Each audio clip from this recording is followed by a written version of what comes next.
Hébreux, chapitre 12.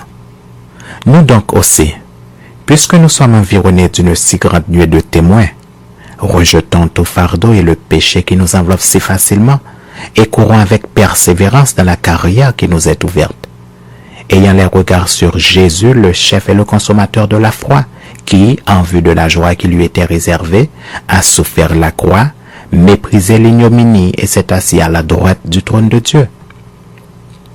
Considérez en effet celui qui a supporté contre sa personne une telle opposition de la part des pécheurs, afin que vous ne vous lassiez point l'âme découragée. Vous n'avez pas encore résisté jusqu'au sang en luttant contre le péché, et vous avez oublié l'exhortation qui vous est adressée comme à des fils. Mon fils, ne méprise pas le châtiment du Seigneur, et ne perds pas courage lorsqu'il te reprend, car le Seigneur châtie celui qu'il aime, et il frappe de la verge tous ceux qu'il reconnaît pour ses fils. Supportez le châtiment, c'est comme des fils que Dieu vous traite. Car quel est le fils qu'un père ne châtie pas? Mais si vous êtes exempt du châtiment auquel tous ont part, vous êtes donc des enfants illégitimes et non des fils.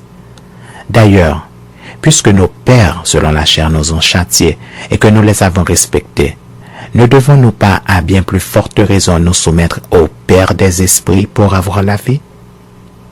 Nos pères nous châtiaient pour peu de jours comme ils le trouvaient bon, mais Dieu nous châtie pour notre bien, afin que nous participions à sa sainteté.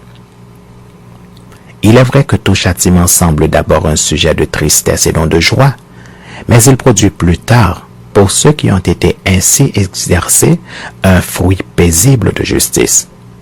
Fortifiez donc vos mains languissantes et vos genoux affaiblis, et suivez avec vos pieds des voies droites, afin que ce qui est boiteux ne dévie pas, mais plutôt se raffermisse. Recherchez la paix avec tous, et la sanctification sans laquelle personne ne verra le Seigneur. Veillez à ce que nul ne se prive de la grâce de Dieu, à ce qu'aucune racine d'amertume poussant des rejetons ne produise du trouble, et que plusieurs n'en soient infectés, à ce qu'il n'y ait ni impudique, ni profane, comme Ésaü qui pour un mets vendit son droit d'aînesse. Vous savez que plus tard, voulant obtenir la bénédiction, il fut rejeté, quoiqu'il la sollicita avec larmes, car son repentir ne put avoir aucun effet. Vous ne vous êtes pas approché d'une montagne qu'on pouvait toucher et qui était embrasée par le feu, ni de la nuée, ni des ténèbres, ni de la tempête, ni du retentissement de la trompette, ni du bruit des paroles, tels que ceux qui l'entendirent demandèrent qu'il ne leur en fût adressé aucune de plus, car ils ne supportaient pas cette déclaration. Si même une bête touche la montagne, elle sera lapidée.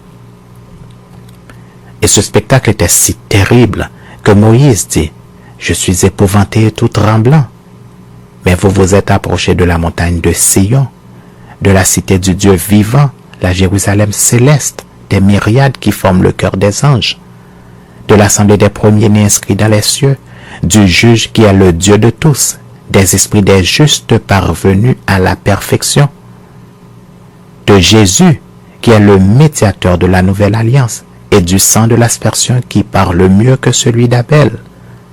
Gardez-vous de refuser d'entendre celui qui parle, car si ceux-là n'ont pas échappé, qui refusèrent d'entendre en celui qui publiait les oracles sur la terre, combien moins échapperons-nous si nous nous détournons de celui qui parle du haut des cieux, lui dont la voix alors ébranla la terre et qui maintenant a fait cette promesse, une fois encore j'ébranlerai non seulement la terre mais aussi le ciel.